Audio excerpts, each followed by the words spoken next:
Hello, welcome to Tech in 10. It's 29th of August 2024.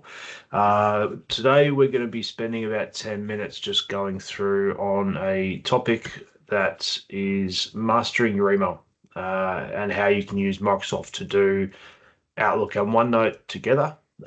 Email is essential for business communication now, but it is also one of the primary methods of cyber attacks because of how easy it can be to use and manipulate. If you've got any questions as we go through this webinar, please use the Q&A button up in the top. But we're going to go through this and we're going to talk about it because small businesses securing email is important, not just for protecting sensitive information, but it's also about maintaining trust with clients and partners. So we'll talk a little bit about Microsoft 365 and what tools it offers to keep emails safe, and also how to use these effectively to increase your productivity too. So let's get into it. Emails can feel like they are controlling your day. We get so many emails now, and it can be overwhelming. But with some strategies, you can control your inbox and manage that. Using Microsoft 365, you've got a suite of productivity tools that you can use at your need. And there's so many different tools that you've got as well that you can use them how you feel comfortable. So we'll talk a little bit about today of these two ones in particular, being Microsoft To Do and Outlook, along with OneNote. So they all integrate quite well, and they can help transform what you're doing with your email and task management and try to help improve how that looks for you. So here we're looking at Outlook, To Do, and how that all works together. So number one is creating and managing tasks. So To Do is on that left image, we've got a picture of Outlook.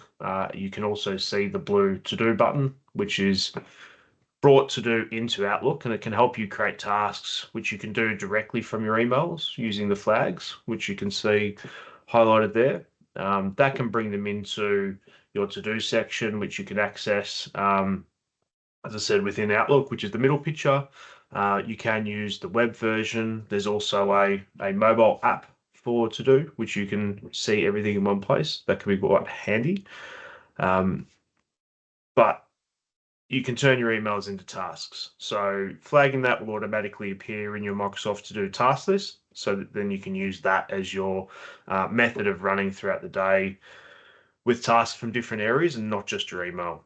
So from there, you can use To Do to categorize tasks, set and change due dates, add reminders. You can also create lists if you have different projects and items that you're working on. It helps keep everything organized and hopefully stops you from thinking, where do I start with this? So daily focus is also super helpful. You can see my day there in the on there, and it's got some suggestions. So the My Day feature will help you choose the tasks that you can focus on for today. As you have a long task list, that can be overwhelming as well, and you're not sure where to start. So putting those into your morning will give you a clear view of what needs to be done. Next step is about integrating tasks with your calendar. So tasks can often be timed at dates and times. Integrating To Do an Outlook calendar will help you give a full picture. So we can see here, syncing the calendar with your To Do means that you'll have tasks due on a particular day should appear in your calendar, making it easy to plan. And you can change the way that you've got Outlook laid out here by using the To Do bar with the calendar, and also tasks just below it there. So you can have that on your Outlook all the time if you want to have visibility of that, which is really helpful. Another technique that is quite useful for this, because we get lots of emails, sometimes time blocking is also valuable, and organizing specific time slots for you to look at your or in your calendar to do certain tasks, whether it be reading and responding to emails or doing those things that we need to do each day. Having dedicated time means that you can uh, get dedicated time for things that are important, not just what's right in front of you, and try to squeeze things in at random free times. So one way you can keep time blocking on track and not getting disrupted in reading your email is to turn off email notifications. This is something I've personally had turned off on all my devices for quite some time. It allows you to avoid getting interrupted. And then if you set some time each day where you check your email, using the time blocking technique, it allows you to just focus in on what you're doing there rather than context switching between different things. I found that really helps with emails. You tend to get into a flow when you're doing one or more. So definitely consider those options. The next is integrating OneNote and Outlook. So you can use these tools. OneNote is a digital notebook. And when you bring it together with Outlook, it can help make your meetings, brainstorming ideas, jotting down notes, so much more organized. A couple ways you can take some benefit out of that is creating and managing OneNote notes.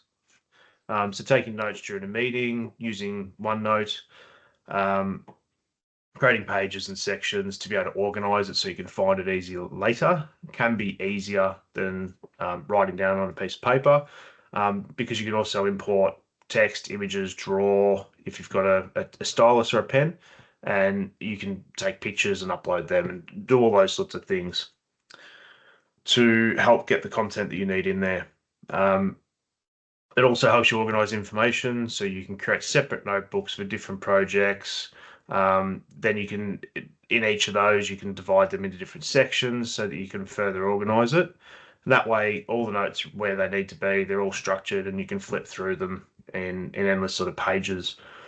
The other thing you can do is you can create shared OneNote notebooks that can sit in different teams. So if you've got something that's team specific, you can make sure that the team is across that and you can effectively collaborate on those.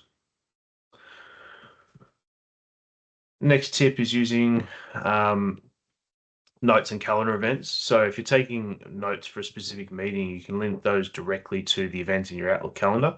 And that will just help you find all the relevant information in one place.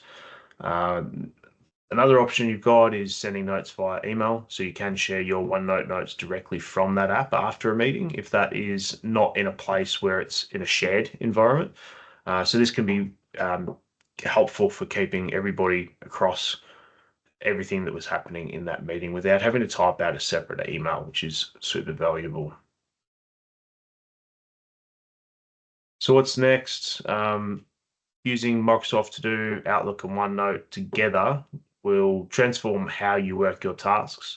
Having an email for a task list is not always ideal because you'll have lots of emails flowing in and out. I like to think of email as a bit of a transitory point. So if you're using To Do and OneNote to bring it all together and syncing it all, you're going to take the most out of the integration points and the productivity that Microsoft bring together on those tools. So have a look at those features and see what might work for you. There's a lot of options and how you can run with those. In a future webinar, we'll likely also touch on how to work with projects using Microsoft Planner and getting those organized, which those tasks will also then fall into your to-do list. So they're for more collaborative projects that you might have tasks allocated for. And with that, we have come to the end of the webinar. So I'll just check on the Q&A over here and see what we have coming through at the moment.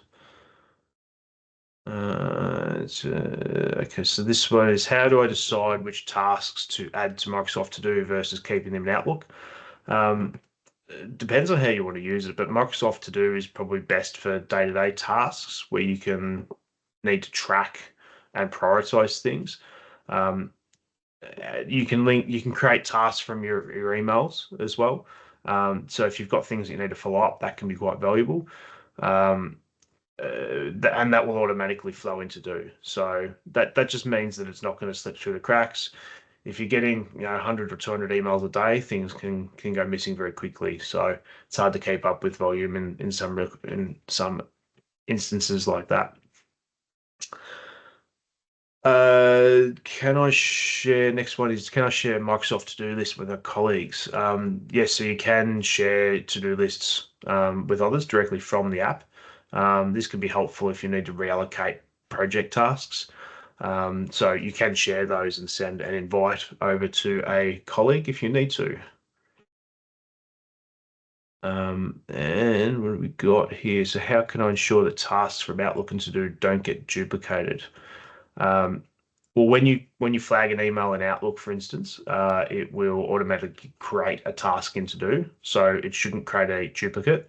Like most of these tools, they all synchronize with the data in the cloud, so it should happen as you go and hopefully avoid having duplicates in that way. But if you do end up with an extra one, you could also delete it, but I haven't seen that happen too often, so hopefully that is fairly straightforward.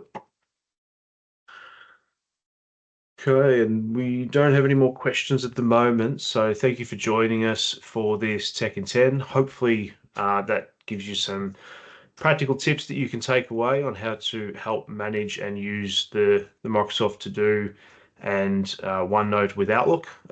Please join us again next week for another webinar, and we'll see you next time.